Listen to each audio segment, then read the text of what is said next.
저는 한 절씩 교독하도록 하겠습니다. 르호보암이 세겜으로 갔으니 이는 온 이스라엘이 그를 왕으로 삼고자 하여 세겜에 이르렀음이더라.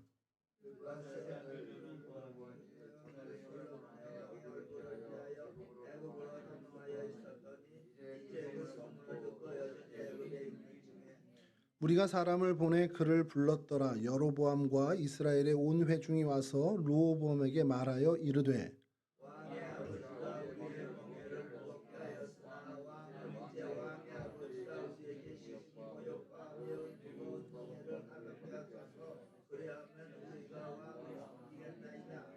함께 하시죠. 르호보암이 대답하되 갔다가 3일 후에 다시 내게로 오라 하매 백성이 가니라. 아멘. 우리 지지난주 수요일이죠. 지지난주 수요일에 르호보암을 좀 저희가 살펴봤습니다. 르호보암은 이제 남유다 분열 왕국에서 이제 분열된 이후에 첫 번째 왕이었고요. 오늘 저희가 살펴볼 사람은 여로보암인데 이 여로보암은 분열 왕국의 북이스라엘의 첫 번째 왕입니다. 원래 큰 이 여로보암은요. 뭐 왕의 족속도 아니었고 그냥 솔로몬의 신하였습니다. 솔로몬이 여로보암을 좀 보면서 저 친구 좀 괜찮네라는 생각을 해서 요셉 족속, 그냥 요셉 족속을 감독하는 일을 이제 맡기게 되는데 그때가 이제 밀로라는 성을 건축할 때였습니다. 그 밀로라는 성을 건축할 때 눈에 띄는 괜찮은 친구여서 솔로몬이 좀 뭐라 그러죠? 그러니까 부하로 삼고 신하로 삼았던 사람입니다.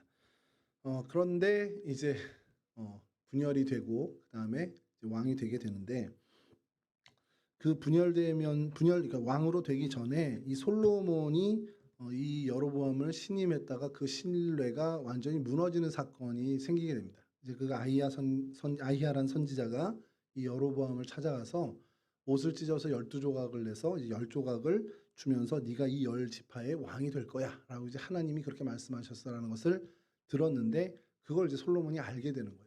그리고 나서 솔로몬이 어떻게든 이제 제거를 하려고 했겠죠. 그래서 피해서 애굽으로 도망을 가게 됩니다. 그리고 솔로몬이 죽은 후에 이제 솔로몬이 죽었다는 소식을 듣고 다시 이제 오게 된 거죠. 그 장면이 오늘 저희가 읽은 열왕기상 12장 이야기입니다. 지지난주에 저희가 르호보암의 뜻을 좀 한번 이름의 뜻을 살펴봤는데요. 르호보암의 이름의 뜻은 백성들의 수가 많다 이런 뜻을 갖고 있습니다. 여로보암도 그에 비슷한 뜻을 갖고 있는데 백성들이 많아진다. 백성들을 더하소서. 그러니까 많아진다라고 서술형으로도 볼 수 있고 또 더해 주소서라는 어떤 간구 청원형으로도 볼 수가 있습니다.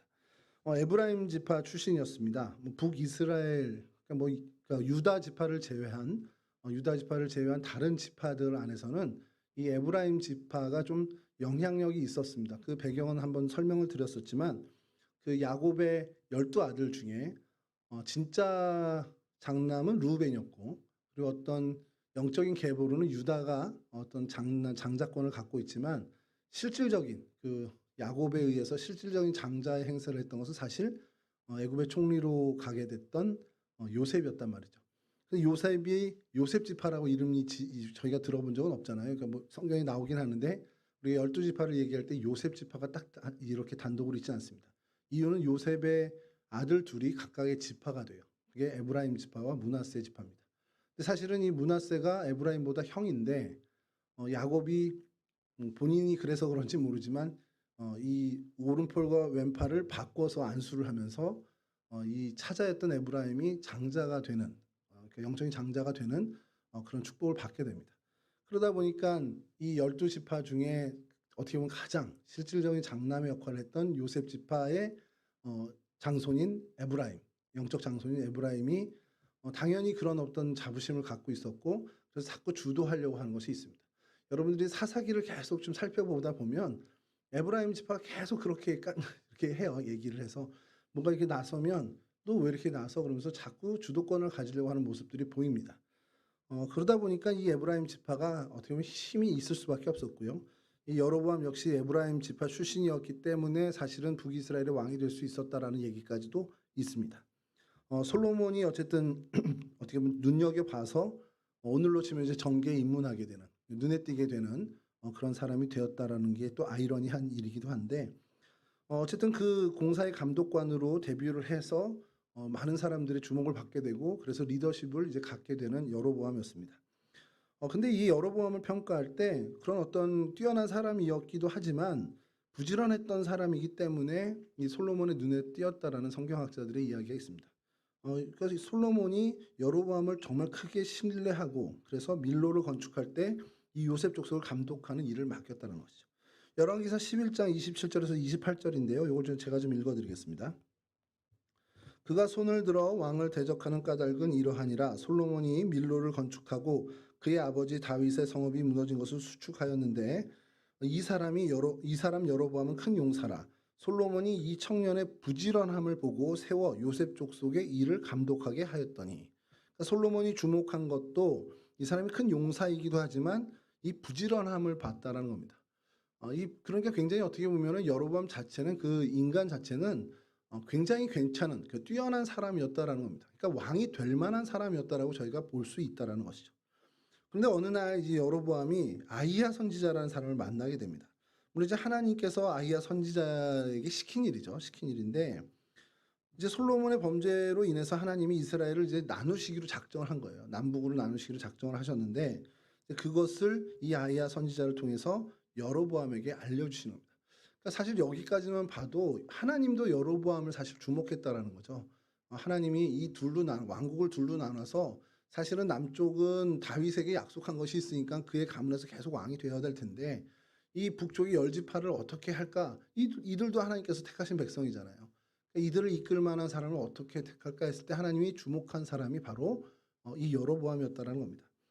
그래서 옷을 찢어서 12조각으로 찢고 10조각을 여로보암에게 주면서 장차 내가 이스라엘 열지파의 왕이 될 것이다. 그리고 솔로몬에게는 한 지파만 줄 거야라는 예언을 하게 됩니다. 그게 이제 열왕기상 11장 이제 이 뒤 후반부에 나오는 얘기인데요. 이 얘기를 여로보암만 알고 들으면 좋은데 저는 항상 성경을 보면서 의문이 생기는 게 이거 여로보암이 아이한테 들은 얘기잖아요. 여로보암이 어디 가서 떠들었나? 자랑했나? 그런 생각이 자꾸 드는 게 솔로몬이 어떻게 이걸 알아요? 기가 막히게 알게 됩니다. 그래서 여로보암을 잡아서 죽이려고 하죠. 그래서 여로보암은 애굽왕 시삭에 가서 망명을 하는 겁니다. 망명을 해서 솔로몬이 죽기까지 거기서 머물게 됩니다. 저는 항상 그 의문이 성경을 보면서 이런 예언을 여로보암에 했는데 여로보암이 어디 가서 떠들진 않았을 텐데 솔로몬이 어떻게 알았을까? 왕의 정보력이 그렇게 뛰어났을까? 이런 엉뚱한 상상을 좀 많이 해보게 되는데 이것 역시 하나님께서 어쨌든 간에 섭리를 통해서 솔로몬의 귀에 들어가게 하신 것이 아니냐라는 것이죠.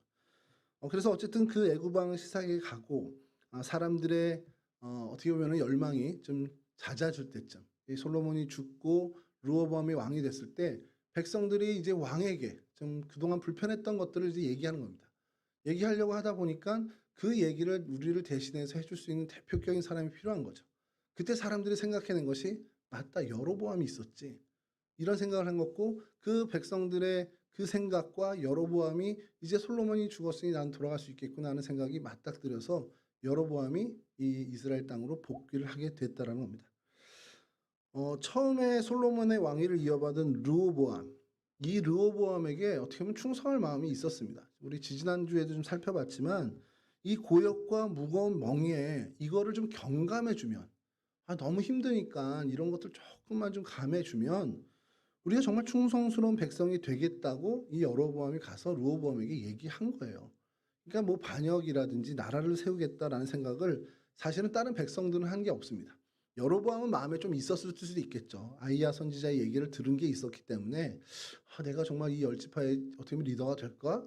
그렇게 될 수 있을까? 뭐 어떤 그런 생각들이 복잡했었을 겁니다만 다른 백성들은 여하튼 이 고역만 조금 감해준다면 이 힘든 것만 조금 면하게 해준다면 당신한테 우리 계속해서 충성을 바칠게라는 그런 정말 결연한 의지가 있었다라는 겁니다. 근데 우리가 지난주에 살펴본 것처럼 르호보암이 그것을 거절했고 결국 이스라엘 백성들은 이 여로보암을 중심으로 해서 새로운 나라를 건국하게 되고 이 여로보암을 왕으로 추대해서 북이스라엘이라는 나라를 세우게 되죠. 이게 여러분 누구의 힘으로 된 것입니까? 성경은 이 이야기를 계속해서 하면서 열왕기, 역대기에서 반복적으로 하면서 결국 이 솔로몬의 실책으로 인해서 두 왕국으로 나뉘어지는데 이 여로보암이 왕이 되는 이 과정들을 계속해서 이야기하면서 이게 여로보암이 능력이 있어서 이 사람이 출중해서라는 포인트는 전혀 없고요. 오직 하나님이 이렇게 하셨다. 하나님이 이 솔로몬의 어떤 그 죄악, 솔로몬의 어떤 실책을 하나님께서 벌하시는 차원에서 그래서 이렇게 둘로 나누는데 그 와중에 그래도 리더로 세울 만한 이 여로보암을 주목해서 하나님이 세우셨다라는 겁니다. 이 이야기를 제일 어떻게 보면 강하게 깨달아야 될 사람이 누굴까요? 여로보암이 북이스라엘의 왕이 됐다. 이거 하나님이 하신 거야라는 것을 가장 강력하게 마음에 새겨야 될 사람이 누굴까요? 이스라엘 백성들일까요? 그 사람들도 새겨야 되겠지만 사실 하나님이 하셨다라는 이 놀라운 사실은 여로보암, 누구보다도 여로보암이 마음에 새겨야 되는 이야기라는 겁니다. 백성들의 힘으로 이루어진 것도 아니고요. 르호보암이 도와줘서 된 것도 아닙니다. 어떻게 보면 상황적으로 보면 그렇다고 할 수도 있겠지만 그러나 이 모든 일의 배후엔 하나님이 계셨다라는 것. 성경에서 계속해서 반복되는 그 초점은 하나님이 어쨌든 이 일을 이루어 가셨다라는 겁니다. 그리고 이러한 상황, 이러한 어떤 왕이 된 여로보암이 왕이 되는 이 이야기, 그래서 이건 하나님이 그 배후에 있었다라는 것을 가장 강력하게 마음에 새겨야 되는 사람은 여로보암이어야 했는데 사실 그러지 못했다라는 겁니다. 그래서 오늘 우리가 여로보암을 살필 때 그의 과오, 그의 실수를 좀 저희가 살펴보면서 교훈을 얻어야 된다는 것이죠. 하나님의 특별한 사랑 그리고 하나님의 배려에 의해서 이스라엘의 왕이 되었습니다. 그렇다면 당연히 하나님은 어떤 걸 기대하셨냐? 하나님을 우선순위에 모시고 하나님을 섬기면서 살아가는 그런 왕이 되기를 하나님은 기대하셨다라는 겁니다. 그러니까 하나님 제일주의로 살아야 하는 것이 맞는데 이 여로보암은 그러지를 못했습니다. 왕이 된 여로보암이 왜 그랬을까라는 생각을 상상력을 동원해서 해보는 거죠. 그 전에는 안 그랬을 텐데 아히야 선지자 이야기를 들을 때에도 그는 그렇죠 겸손했던 사람이고 어쨌든 백성들의 이야기를 대신해 주기 위해서 책임감을 가졌던 좀 제법 근사한 사람이었습니다. 근데 그에게 갑자기 권력이 주어져서 그 중압감을 감당을 못해서 그런 건지 어떻게 보면 마치 몸에 맞지 않는 옷을 걸친 것처럼 그가 이전에 그 어떤 모범적인 모습, 이전에 그 겸허한 모습이 없어진다라는 것이죠.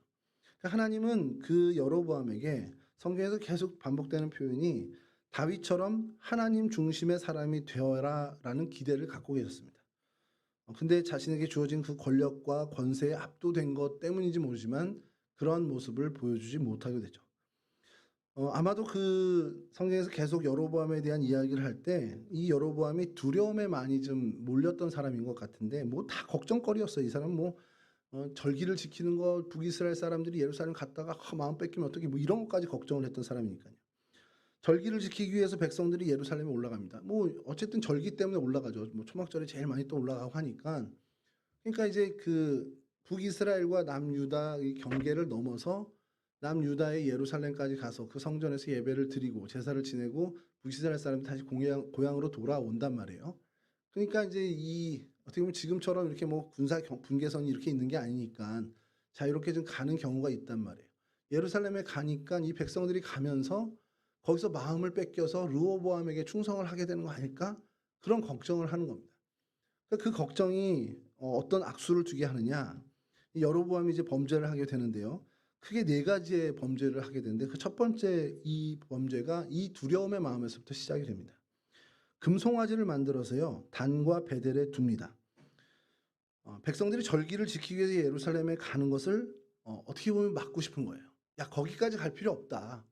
우리 애굽에서 우리를 인도해서 하나님이 여기 계신데 어디 거기까지 갈 필요 있냐 하고서 금송아지를 만들어서 단과 베델에 두고 정말 하나님의 어떻게 보면은 하나님이 저 송아지 타고 계시다 이렇게 설명을 했을 수도 있겠지만 예루살렘에 있는 그 언약궤 거기에 버금가는 상징이라고 계속해서 의도해서 만들어내는 겁니다.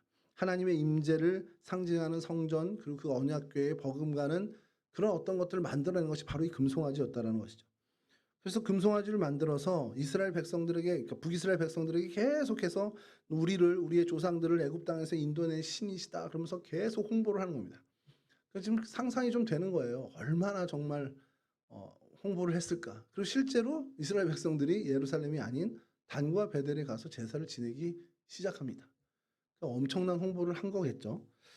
그러면서 이제 산당들을 계속해서 지었고요. 이 일을 위해서 산당을 지었고, 또 이제 그가 실수한 세 번째로 실수한 것이 뭐냐? 그 잘못한 것이 뭐냐면 제사장을 이제 세워야 되는데 레위 지파의 어떤 제사장 계열에서 계속해서 세습을 시켜서 레위 지파에서 제사장이 나와야 되는데 그 율례를 완전히 무시하고 자신이 제사장을 임의로 정해서 세웁니다. 지파에 상관없이. 그리고 그로 하여금 제사를 집례하게 하는 거죠. 그러니까 이게 정말 어떻게 보면 이제는 뭐 하나님이 주신 율법, 특별히 이제 제사의 율례에 대해서 완전히 무시하게 되는, 뭐 그럴 수밖에 없죠. 성전도 무시하고 어떻게 보면은 그 제사의 과정도 다 무시하다 보니까 제사장을 세우는 것 역시도 별로 그렇게 의미를 안 가졌을 수 있습니다. 오로지 정치적인 목적으로 이 북이스라엘의 백성들이 남유다 예루살렘에 가지 못하도록만 하는 것이 목적이다 보니까 그냥 아무나, 레위 지파가 아닌 아무나에게 제사장을 맡기고 그 임명을 하게 된다라는 것이죠. 그런데 또 하나 더 가관인 것은 여러분 우리가 잘 알듯이 초막절이 이제 유대력을 7월 15일이에요.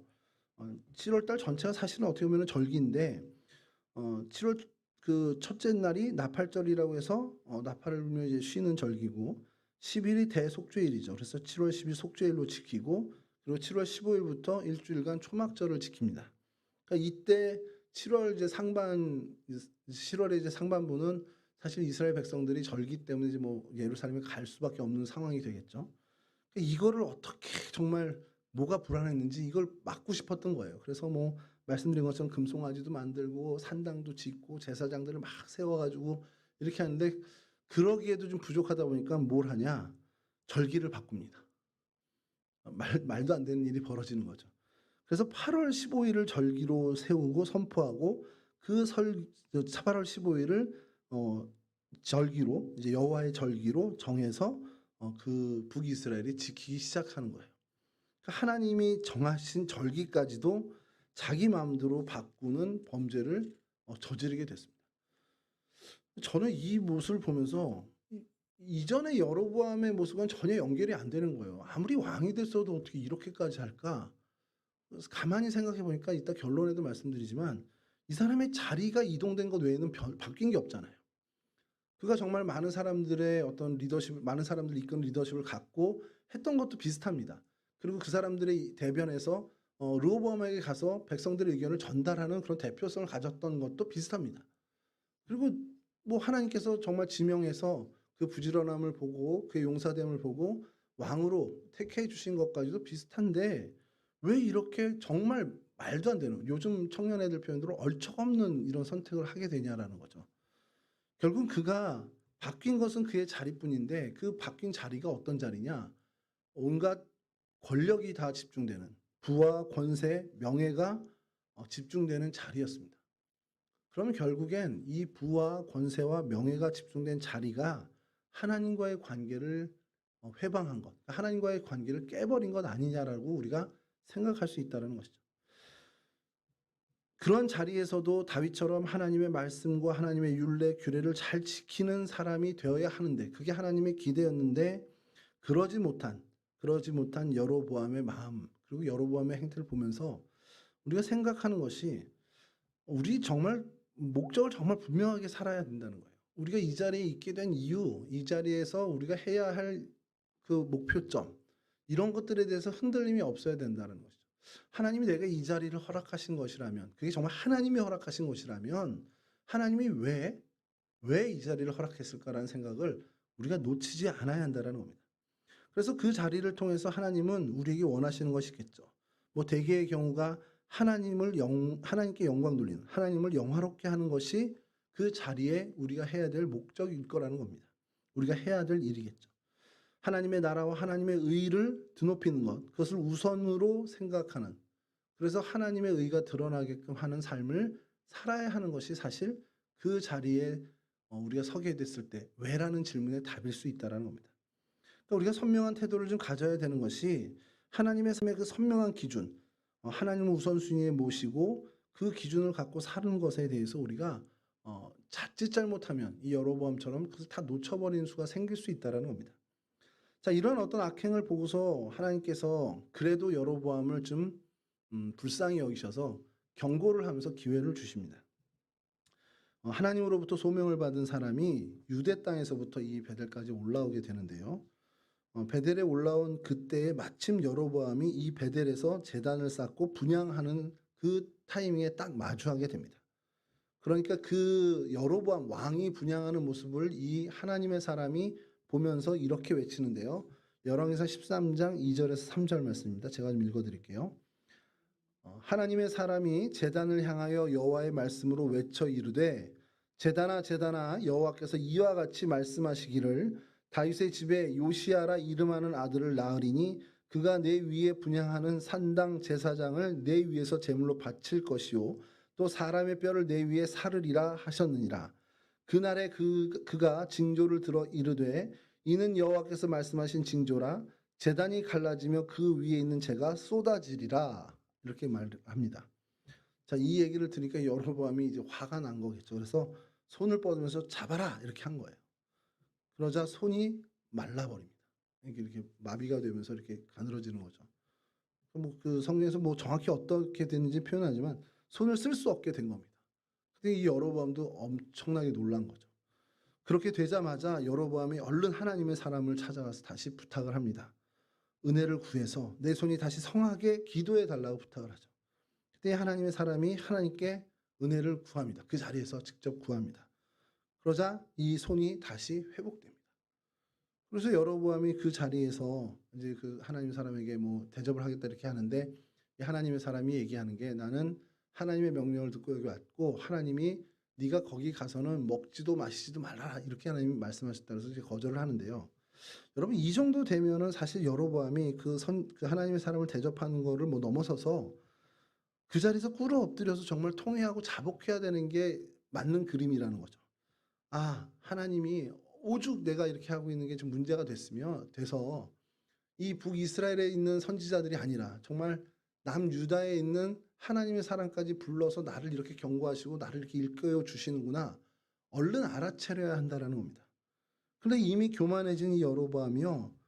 자기의 체면이 더 중요했는지 모르지만 그 자리가 더 중요했는지 모르지만 어떤 행위도 이 어떤 회개의 모습, 자복하는 모습을 보이질 않습니다. 하나님 경고 자체를 무시하고 오히려 하나님의 사람에게 뭔가 어떻게 보면 뇌물성의 어떤 그 대접을 하려고 하는 거죠. 이렇게 뇌물을 줘서 먹고 마시게 하면서 나를 위해서 좀 축복해다오 뭐 이렇게 한단 말이에요. 그러니까 이런 어떤 전혀 하나님이 경고를 한 하나님의 의도에 무색할 정도의 모습을 보이게 된다라는 겁니다. 여러분 여기서 우리가 어떤 교훈을 얻을 수 있을까라는 생각을 좀 해보면요. 어떻게 보면 하나님 이미 마음이 그 하나님을 떠난 사람은 이러한 징조나 경고를 봐도 이게 징조인지 경고인지도 모를 수 있겠다라는 생각을 하는 겁니다. 그래도 하나님과 끈이 좀 다 있고 그래도 하나님에 대한 생각이 조금 있어서 그냥 죄책감을 갖고 이렇게 살아가는 사람은 뭔가 하나님의 경고와 하나님의 어떤 징조를 보면 아이고 하나님이 나를 깨우치시는구나. 하나님이 나한테 이제 경고하시는구나. 이렇게 깨달아야 되는데 아예 그냥 하나님에 대한 마음이 떠난 사람은 그게 경고인지 그게 하나님의 징조인지 아무 신경도 안 쓴다는 거예요. 그러니까 사도 바울이 성경에 표현한 것처럼 마음에 이미 화인 맞은 사람처럼 돼버린 겁니다. 아무것도 깨닫지 못합니다. 그러니까 자극이 없는 거예요. 하나님이 어떠한 것 은혜를 줘도 은혜도 모르고 어떤 하나님이 경고를 해도 경고도 모르는 여로보암이 이미 그렇게 되었다라는 것. 그러니까 여러분 우리가 뭐 여로보암보다 뛰어난 사람이 아니잖아요. 아니 저만 그런가요? 여로보암보다 우리가 나은 사람이 분명히 아닙니다. 그러면 우리도 언제든지 그럴 가능성이 있는 사람들이에요. 여로보암이 왕 위에 올라갔기 때문에 그렇게 됐다라면 우리는 여로보암보다 못한 사람들이기 때문에 왕 위까지 안 가고 그에 훨씬 못 미치는 권력과 어떤 부여와 명예의 자리에 올라갔을 때 우리도 그렇게 될 수 있다는 거예요. 양심에 화인 맞은 사람처럼 하나님의 은혜를 은혜로도 모르고 하나님의 경고를 경고로도 인식하지 못하는 그런 가능성이 우리에게 있다는 겁니다. 그러니까 어떻게 해야 됩니까? 매일매일 우리가 하나님께 집중하고 그래서 이게 하나님이 주신 은혜인지 이게 하나님이 우리에게 경고를 주시는 것인지 계속해서 민감한 마음으로 하나님께 집중해야 한다는 것이죠. 그리고 우리가 만약에 잘못하고 범죄하는 길을 걸어갔을 때 하나님이 우리에게 회개할 기회를 주신다면 그 자리에서 바로 회개하고 엎드리고 자복해야 한다는 겁니다. 빠르면 빠를수록 좋은 게 회개라고 하더라고요. 빠르고 빠를수록 좋은 게 하나님 앞에 자복하는 것이라고 합니다. 즉시 회개하고 돌아가는 것. 그런 것에 정말 발빠른 사람들이 되는 게 우리 크리스찬의 사실 목표라는 것이죠. 거기에 계산이 들어가면 안 됩니다. 아 이거 좀 좀 이렇게 하다가 그다음에 이렇게 요거 이룬 다음에 그때 하나님 앞에 돌아갈까? 어떤 이런 인간적인 계산이나 그런 편법이나 그런 생각들이 들어가는 게 아니라 정말 하나님이 알게 하신 그날 그 시간에 하나님께 자복하고 돌이키는 것이 우리에게 필요하다는 것이죠. 하나님 요거 쪼끔만요. 여기 요번 달에 고 계약만 마치고 제가 하나님 돌이키고 회개하고 하나님께로 다시 돌아가겠습니다. 하나님 요거만 제가 딱 마치고 그다음부터 제가 열심히 교회 다닐게요. 이러한 것들이 안 된다는 거예요. 그게 '아 이게 잘못된 거구나. 아 하나님이 나를 돌아오라고 하시는구나.'라는 것이 느껴졌다면 그 즉시로 하나님께 돌아가야 되는 것이 우리에게 필요하다라는 겁니다. 그러니까 즉각적인 회개, 즉각적인 어떻게 보면 자복 그것을 위해서 우리가 더욱더 민감한 어떤 그런 영적인 그런 민감성을 갖는 그러한 사람들로 살아가야 한다는 것이죠. 어 이제 이러한 여로보암을 보면서 하나님이 다시 한번 기회를 주는데 여로보암의 아들을 하나님이 치시면서 경고를 주시고 돌이키려는 마지막 경고를 주십니다. 여로보암의 아들이었던 아비야라는 그 인물이 있습니다. 그 아비야가 병이 들게 됐어요. 이게 이제 하나님의 경고인데 성경에서 얘기할 때 사실은 이게 사실 우리가 받은 제일 안 좋은 경고입니다. 이 사람이 살아가면서 자녀를 통해서 하나님이 경고하시는 것이 사실 어 한 번도 경험 안 하면 안 할수록 좋은 것이죠. 이 여로보암을 하나님께서 어쨌든 간에 하다 안 되니까 이제 자녀를 통해서 경고를 하시는데 이제 자녀가 아프게 돼요. 여로보암이 그것을 보면서 정신을 차려야 되는데 그러질 못하고 어떻게 행동했냐면 자신의 아내 이제 왕후죠. 왕후를 시켜서 변장을 하고 실로에 있는 그전에 자신이 이스라엘의 왕이 될 거라고 예언했던 아히야 선지자에게 물으라고 보냅니다. 변장을 시킨다라는 게 뭐냐면 왕후가 아닌 것처럼 그러니까 여로보암의 아내가 아닌 것처럼 가서 이 아이가 어떻게 될지 선지자에게 물으라고 이제 보내는 거죠. 자신의 아내를 시켜서 변장을 하고 실로에 있는 선지자 아히야에게 가서 그 아들이 어떻게 될지를 물어보라는 거예요. 여러분 그 아이가 어떻게 될지 물어보라는 게 왜 중요합니까? 그냥 아이가 아프고 그렇다면 빨리 하나님 앞에 엎드려야죠. 그리고 자복해야죠. 다윗과 참 많이 비교되는 모습이 또 여기서 드러나는데요. 그리고 자신의 신분을 숨길 이유가 뭐가 있습니까? 왜 이렇게 자리에 연연하는지 모르겠는데 어쨌든 신분까지 숨기고 가게 돼요. 다급한 상황에 사실은 선지자한테 가서 "나 여로보암입니다. 아히야 선지자님 하나님 앞에 범죄했습니다. 하나님이 나를 경고하시는데 우리 아이를 좀 살려 주십시오." 그냥 가면 되는 거죠. 그게 무슨 체면이 필요합니까? 근데 그런 어떤 거 다 무시하고 그냥 이제 또 편법을 쓰는 거죠. 사실 뭐 다윗 같은 경우는 이제 그 범죄로 인해서 아이가 아플 때 하나님 앞에 엎드리죠. 이 여로보암도 그래야 됩니다. 가서 "내가 잘못했습니다. 내가 어리석었으니까 내가 잠깐 정신이 뭔가 팔려서 정신없이 살았으니까 내가 하나님 이 잘못을 깨닫고 왔으니 나를 용서해 주십시오."라고 하나님 앞에 엎드렸어야 된다라는 것이죠. 근데 그렇게 하지 않고 계산을 또 하게 된 거죠. 그래서 왕후는 여로보암이 시킨 대로 변장을 하고 이 아히야 선지자에게 아이를 데리고 갑니다. 성경은 이 장면을 기록하는데요. 어떻게 기록하냐면 당시에 이 아히야 선지자가 이제 나이가 많아져서 이제 눈이 어두워진 겁니다. 그래서 사람을 잘 알아보지 못하는 상태라는 거예요. 그걸 아마 여로보암도 좀 알았던 것 같아요. 그러니까 이제 왕후를 보내면서 왕후가 아닌 척하라는 얘기를 했겠죠. 근데 하나님이 이 아히야 선지자에게 임하십니다. 임하시고 말씀을 하셔서 그를 통해서 여로보암 집에 임할 재앙을 선포하게 합니다. 아히야가 얘기를 하죠. 이제 왕후가 왔을 때 "네가 어찌해서 다른 사람인 척하냐?"라고 이제 시작을 하면서 여러 이제 하나님의 이야기들을 합니다. "이스라엘 백성 중에 너를 구별해 왕으로 삼았는데 너 어떻게 다윗이 행한 길로 행하지 않고 이전에 있는 그 악한 사람들보다 더 악을 행하고 어떻게 다른 신을 만들고 우상을 부어 만들고 하나님을 노엽게 하고 하나님을 등 뒤에 버렸냐?" 이렇게까지 하나님이 이야기를 하시죠. 그러면서 하시는 말씀이 하나님이 이제 얘기합니다. "내가 여로보암에게 속한 사내는 매인자나 노인자나 다 끊어버리되 거름더미를 쓸어버린 것 같이 하고 여로보암에게 속한 자가 성읍에서 죽은즉 개가 먹고 들에서 죽은즉 공중의 새가 먹으리라. 그리고 네 발이 성읍에 들어갈 때 지금 네 아들이 죽을 것이다." 이렇게 예언을 합니다. 그리고 그게 다 이루어집니다. 굉장히 비극적인 얘기죠. 어. 뭐 아무것도 없습니다. 그리고 왕후가 실제로 돌아왔을 때 그 문지방을 넘을 때 아들이 죽었다고 성경은 또 기록을 합니다.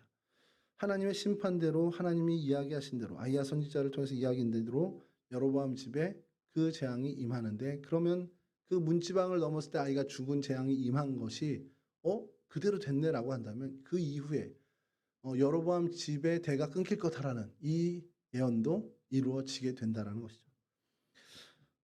우리가 교훈을 얻어야 되는 것이 하나님이 기회를 주셨어요. 여로보암에게 계속 기회를 주셨습니다. 근데 그 기회를 왜 무산시켰을까? 한꺼풀 들고 들어가 보면 결국 자기 욕심입니다. 하나님이 주시는 경고를 무시하는 것. 결국 내가 지킬 뭔가가 있기 때문이라는 거예요. 내가 버리지 못하는 뭔가가 있기 때문에 그 경고를 무시하게 되었다라는 것이죠. 여러분, 우리가 여로보암을 자세히 잘 살펴보면 그냥 드러나는 것은 그가 그냥 완악해서 애구방 바로처럼 그냥 완고해서 하나님의 경고를 잘 못 들은 것처럼 이제 볼 수가 있습니다. 그냥 왕이니까, 권력자니까 그 자존심 때문에 못할 수도 있겠구나라는 생각을 할 수 있습니다. 근데 여러분, 여로보암이요, 하나님이 경고를 한 이후에도 계속해서 뭔가 이제 계속해서 악행을 반복합니다. 그리고 결국 하나님의 심판을 받게 되죠. 그러면서 그의 마지막 그 최후가 어떻게 되냐? 열왕기서 기자는 이렇게 얘기합니다. 열왕기서 14장 19에서 20절인데요. 여로보암의 그 남은 행적, 곧 그가 어떻게 싸웠는지와 어떻게 다스렸는지는 이스라엘 왕 역사 역대 지략에 기록되느니라. 여로보암이 왕이 된 지 22년이라 그가 그의 조상들과 함께 잠에 그의 아들 나답이 대신하여 왕이 되니라. 그냥 이렇게 죽었다. 22년 만에 죽었다고 나오는데 역대기 기자는 좀 다르게 얘기합니다. 역대기 기자는 이 부분을 조금 상세하게 다루는데, 여로보암이 전쟁에 나갔어요. 나가서 이제 전사한 것은 아니지만 남유다와 전쟁을 이제 치르게 되고 그 전쟁에서 패한 것이 그의 몰락에 결정적인 역할을 하게 됩니다. 그러면서 다시는 힘을 쓰지 못했다라는 표현을 해요. 르호보암의 아들 유다 왕이었던 이 아비야와 전쟁을 한 다음에 거기서 패하고 다시는 힘을 얻지 못하고 결국 그냥 시름시름 그냥 하나님의 징계로 최후를 맞았다라는 겁니다. 그가 정말 움켜잡고 싶었던 그 권력, 이런 것들이 결국 마지막에는 다 그가 죽음과 함께 다 놓쳐버린 것이 되는 것이죠.